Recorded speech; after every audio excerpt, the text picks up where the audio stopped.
Radhe Radhe to everyone.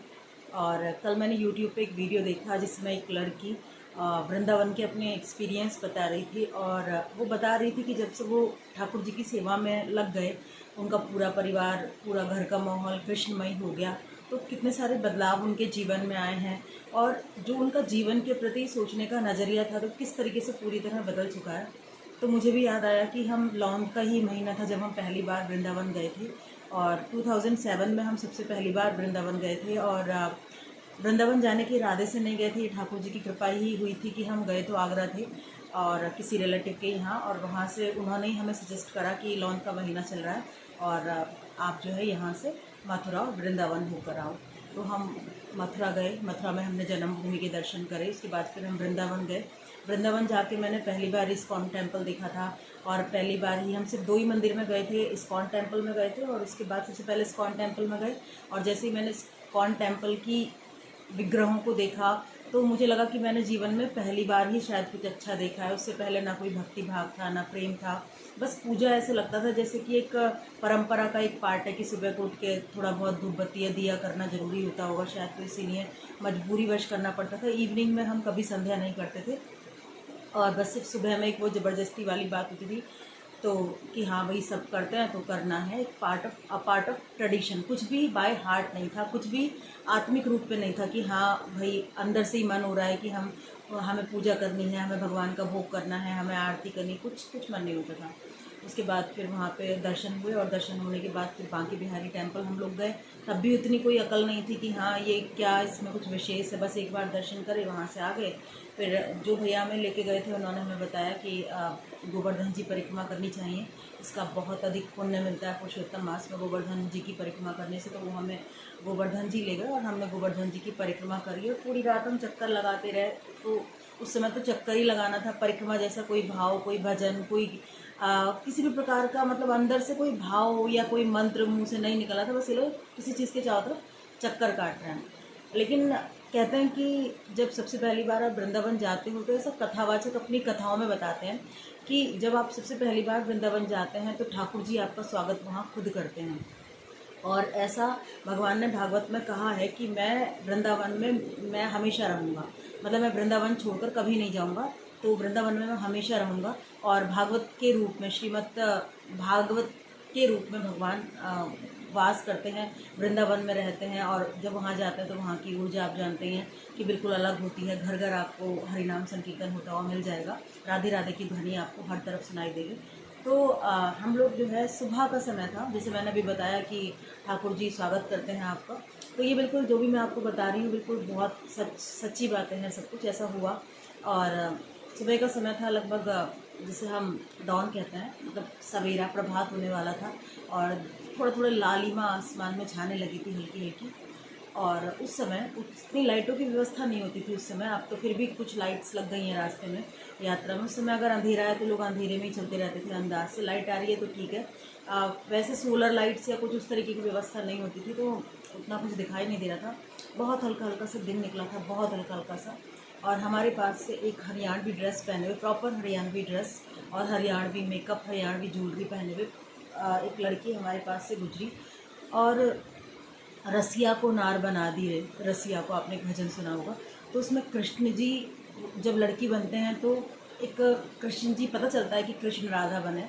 तो ठीक वैसे ही वो लड़की जो थी वो बिल्कुल ऐसे लग रही थी जैसे कृष्ण का मेकअप राधा का करा गया है, कृष्ण का मेकअप किसी लड़की का करा गया है। तो वो वैसी लग रही थी। और उसके साथ और भी बहुत सारी उसकी सहेलियाँ थी, लेकिन वो उनमें सबसे ज़्यादा खूबसूरत, उसका मतलब रूप देखने ही बनता था। वो सबसे अलग ही तरीके की खूबसूरत थी। आज भी मेरा 15-16 साल हो गए हैं और आज भी उसका पूरा चेहरा मेरे दिमाग में बसा हुआ है। तो हम सब ने उसे देखा और सब ने कहा कि भाई ये तो बड़ी सुंदर लड़की है। और लेकिन वो उसके बाद सब ने कोशिश करी कि शायद आगे थोड़ी कहीं दिख जाएगी, लेकिन वो फिर हमें भीड़ में वो निकल गई आगे और हमें कहीं दिखाई नहीं दी। उसके बाद फिर सवेरा हो गया और सवेरा हो गया तो मैंने देखा कि ईंटों से कुछ लोग घर बना रहे हैं। मेरा भी मन हुआ कि मैंने उनसे पूछा कि क्या कर रहे हो, तो बोले हम यहाँ पर घर बना रहे हैं, इसे बनाने से घर मिलता है, अगर सच्चे मन से यहाँ पे कोई मनोकामना करी जाए तो पूरी होती है। तो मैंने भी सोचा कि चलो हम भी बना देते हैं।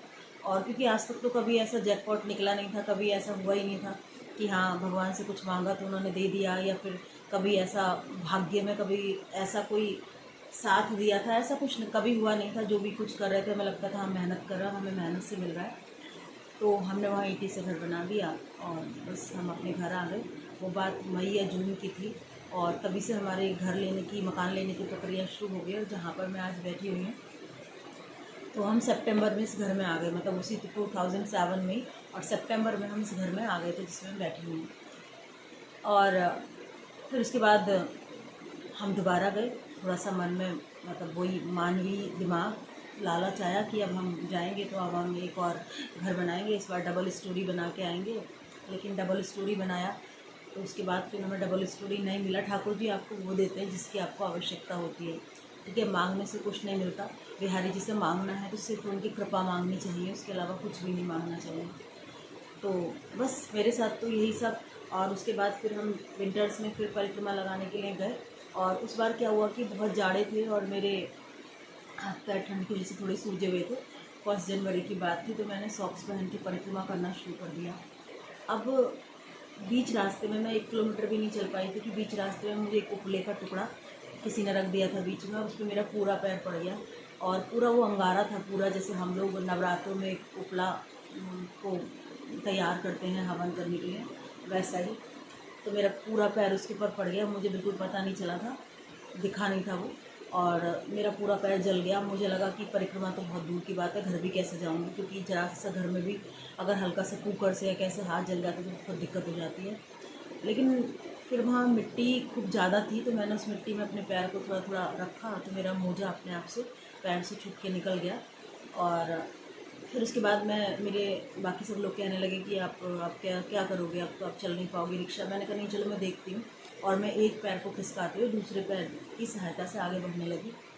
और मेरी स्पीड धीरे धीरे अपने आप से बढ़ने लगी। और लेकिन मैं थोड़ी मिट्टी ऐसी वाली चूज़ करी थी जहाँ पर ज़्यादा मिट्टी है, मतलब ज़्यादा मिट्टी वाली जगह में मुझे चलने में आराम मिला था। वो ठंडी ठंडी मिट्टी मेरे पैर को अच्छी लग रही थी। और इस तरह चलते चलते मैंने पूरी परिक्रमा पूरी करी और सबके साथ पूरी करी, किसी को मेरी वजह से वेट नहीं करना पड़ा।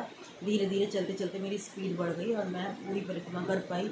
और इवन जब मैं घर लौट के आई तो मेरे पैर में कोई निशान ही नहीं था कि मेरा पैर भी कहीं जला है। तो ये बहुत आश्चर्यचकित कर देने वाली बात थी। तो Vrindavan is a Holi land, वहाँ पर ईश्वर का वास है, वहाँ की ऊर्जा बहुत अद्भुत है। अगर आप वृंदावन जाते हैं तो हमेशा अपने साथ कुछ ना कुछ लेकर आते हैं, एक प्रेम लेकर आते हैं, एक विश्वास लेकर आते हैं, आस्था लेकर आते हैं। और आप जब हम जाते थे तो पहले वही सांसारिक दिमाग, हम सांसारिक चीज़ें मांगते थे। भगवान हमें गाड़ी दे दो, भगवान हवाई नौकरी लगवा दो, ये कर दो, वो कर दो, छोटी छोटी चीज़ें मांगते थे। लेकिन अब हम वृंदावन जाते हैं, बस हम भगवान से प्रार्थना करते हैं कि ये भगवान बस कैसे भी करके हमें अपने दर्शन के लिए बुला लो। ठाकुर जी, बिहारी जी, हमें बस एक बार दर्शन दे दो। राधा रानी, हमें बरसाना बुला लो, बस एक बार हमें दर्शन दे दो। हमें वहाँ जाने के बारे में सोचने से ही इतनी खुशी मिल जाती है कि हम वहाँ तक पहुँच जाते हैं। तो यही हमारे लिए बहुत बड़ा सौभाग्य होता है। और जब भगवान का प्रेम हमें मिलने लगता है, उनका सामीप्य हमें मिलने लगता है, तो सौभाग्य, भक्ति, रिद्धि, सिद्धि, मुक्ति, ये सब तो खुद ही हमारे पास आ जाती है। इनको अलग अलग से मांगने की कोई ज़रूरत ही नहीं पड़ती। सिर्फ एक बार हरिनाम आपके जीवन में आ जाए तो सब कुछ आपके जीवन में स्वतः ही आने लगता है। तो बस यही सब जो मैं शेयर करना चाहती थी, बताना चाहती थी कि बस एक बार हम भगवान पर विश्वास करना शुरू कर दें तो हमारे जीवन में ऐसा नहीं कि दुख नहीं आते। अगर जीवन में सुख है तो दुख भी आता है। हमारे साथ भी समस्याएं आती हैं। जैसे मेरी सर्जरी हुई, मेरे हस्बैंड को भी ट्राइजेमिनल न्यूरल्जिया काफ़ी बड़ी प्रॉब्लम है, तो उनके यहाँ नस में स्वेलिंग आ जाती है, उससे साइनस जैसी दिक्कत, कभी लगता था आँख में दिक्कत, कभी लगता था दाढ़ में दिक्कत। तो फिर हमें भगवान की कृपा हुई और हमें एक अच्छा डॉक्टर मिला, उनका ट्रीटमेंट चला, अब वो सही हैं। और वो प्रॉब्लम अपने आप में इतनी सीवियर थी, इतनी गंभीर थी कि जो व्यक्ति उसको झेलता है वही जानता है कि एक बहुत भयंकर पेन, एक स्टैब्ड पेन, एक करंट जैसा लगता है और उस नस में, और बहुत ज़्यादा दिक्कत हो जाती है। और उनको ज़्यादातर आँख में लगता था तो वो बहुत परेशान हो जाते थे। तो उन्हें देखकर हम सब परेशान हो जाते थे कि क्या करना चाहिए। और हमने उन्हें अलग अलग डॉक्टर्स को दिखाया। तो कभी हमने उन्हें न्यूरोलॉजिस्ट को दिखाया, तो कभी हमने उन्हें डेंटिस्ट को दिखाया, तो कभी हमने आँखों वाले अच्छे से अच्छे डॉक्टर को दिखाया।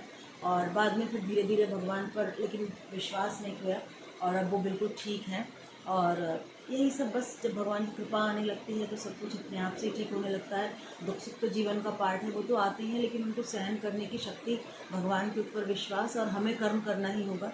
ये वाली हैबिट इनकलकेट हो जाती है हमारे अंदर जब हम भगवान पर विश्वास करने लगते हैं तो।